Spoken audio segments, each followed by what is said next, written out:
एक कंजूस सेठ। शिक्षाप्रद कहानी। एक बहुत धनवान सेठ था। उस सेठ के पास जितना ज़्यादा धन था वह उतना ही ज़्यादा कंजूस भी था। 1 रुपया खर्च करने से पहले भी वह सेठ पहले यह सोचता था उसकी भरपाई कैसे होगी।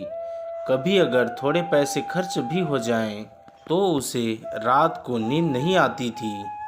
इस सेठ के रिश्तेदार और दोस्त हमेशा उससे दावत मांगते थे, लेकिन किसी न किसी बहाने से सेठ उन्हें टाल दिया करता था। एक बार व्यापार में सेठ को बहुत बड़ा मुनाफा हुआ। सेठ के दोस्त और रिश्तेदार उसके पीछे पड़ गए कि अब तो उसे दावत देनी ही पड़ेगी। सेठ ने उन्हें काफ़ी टालने की कोशिश की, लेकिन वह नहीं माने। आखिरकार बेमन से ही सही सेठ को उन्हें दावत के लिए हाँ कहना पड़ा। सेठ ने सभी को बेमन से हाँ तो कह दिया, लेकिन अब पूरा समय यही सोचते रहा कि जो खर्चा होगा उसकी भरपाई कैसे की जाए। इसी चिंता में उसे रात को नींद भी नहीं आई। लगातार सोचते रहने के कारण आखिरकार उसके दिमाग में एक युक्ति आई। सेठ ने तय किए दिन सभी को दावत पर बुलाया। हलवाई तरह तरह के पकवान बनाने लगे। पकवान की खुशबू से अड़ोस पड़ोस महक उठा।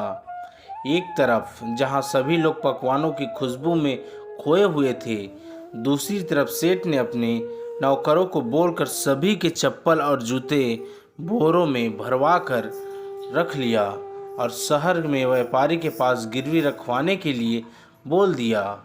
सेठ ने नौकरों को व्यापारी से कहने के लिए कहा कि इन सभी जूते चप्पल के मालिक आकर उन्हें छुड़वाएंगे। इनके बदले जो भी पैसे बनते हैं वह सेठ को भिजवाया जाए।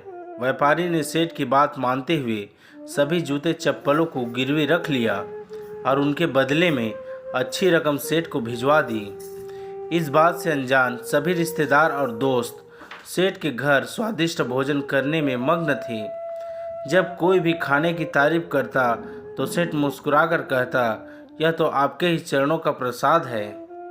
खाना खत्म करके जब सभी मेहमान अपने अपने घर जाने की तैयारी करने लगे तो सब ने बाहर आकर देखा तो सभी आश्चर्यचकित थे, क्योंकि किसी की भी चप्पल या जूते वहाँ पर नहीं थे।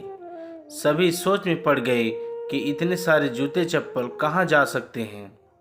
सभी को परेशान देखकर सेठ ने सारा सच उन्हें बता दिया और बड़ी दृढ़ता से कहा, जो भी अपने जूते या चप्पल वापस पाना चाहते हैं वो शहर में व्यापारी के पास जाकर उन्हें छुड़वा सकता है। सभी दोस्त और रिश्तेदार उस समय को कोसने लगे। तब उन्होंने सेठ से दावत की मांग की थी। सभी सेठ को भला बुरा कहते हुए वहां से वापस चले गए और सेठ अपनी बुद्धिमानी पर इतराते हुए मुस्कुराने लगा। तो दोस्तों, कैसी लगी आपको इस कंजूस सेठ की मज़ेदार कहानी? क्या आप भी अपने आसपास या अपने दोस्तों में ऐसे किसी कंजूस शख्स को जानते हैं जो सेठ की तरह अपने पैसे बचाने के लिए कुछ भी कर सकता है? अगर आपका जवाब हाँ है तो उसके साथ यह कहानी ज़रूर शेयर कीजिएगा। धन्यवाद।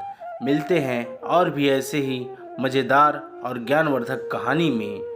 तब तक हमारे चैनल हिंदी मोटिवेशनल स्टोरी को लाइक, सब्सक्राइब और शेयर कर दीजिएगा।